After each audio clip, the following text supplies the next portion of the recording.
Chez Notre Patrimoine, en fait, on est une start-up liée au numérique et à la construction. On développe des solutions principalement qui vont répondre à des obligations réglementaires dans le neuf et en rénovation. Je pense au comptage d'énergie, je pense au carnet d'information du logement qui est devenu obligatoire pour tous les logements rénovés depuis 2023.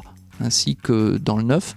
Et accessoirement, on fait aussi des panneaux de chantier numériques qui permettent de réduire l'impact environnemental des constructions. Le carnet d'information du logement, c'est un peu le jumeau numérique de l'habitat, à l'intérieur duquel on va pouvoir retrouver bien les plans, les diagnostics, tout ce qui a trait de près ou de loin au logement, notamment à ce qui concerne sa performance énergétique. Et lorsqu'on va venir rénover un logement, on va pouvoir mettre à jour ce carnet pour pouvoir assurer une traçabilité. Parce qu'aujourd'hui, quand on arrive sur des bâtiments qui soient haussmanniens ou très anciens, souvent on a des plans papier ou des choses assez anciennes. Et bien, l'idée, c'est vraiment de digitaliser tout ça pour créer le jumeau numérique de l'habitat ou la carte d'identité du logement. Le carnet d'information du logement aujourd'hui il est principalement déployé sur les logements, donc plutôt la partie résidentielle, que ce soit maison individuelle ou dans le cadre de logements collectifs. Ça peut également être déployé sur du tertiaire, mais aujourd'hui il n'y a pas vraiment de plateforme qui le propose. Ça va être plus les dossiers des ouvrages exécutés qu'on va retrouver sur le tertiaire, puisque c'est un seul et même exploitant, là où le carnet va être pour le particulier.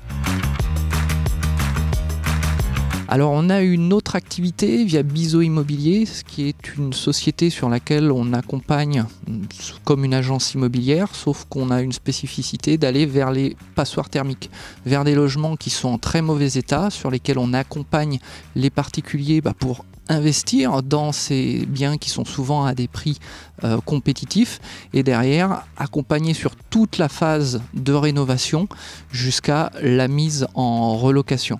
Aujourd'hui, on ne travaille pas forcément avec tous les dispositifs d'aide qui peuvent exister, qui sont assez complexes. En revanche, on arrive à faire des logements qui sont rénovés avec des coûts compétitifs pour rénover le parc urbain, notamment à Lyon. Alors depuis qu'on a vraiment lancé l'activité en 2022, on en fait environ 5 par an des rénovations. Alors depuis peu, j'ai pris le statut d'ambassadeur de la French PropTech. La French PropTech, c'est une association qui regroupe tous les acteurs du digital appliqué à la construction et plus généralement à l'immobilier. L'idée, c'est vraiment de faire rencontrer deux mondes qui coexistent sans forcément avoir les mêmes codes. Le monde du bâtiment, qui est assez ancré dans des traditions et des habitudes de concret et de matériaux, avec celui du numérique qui permet, grâce à l'innovation, d'avoir des outils.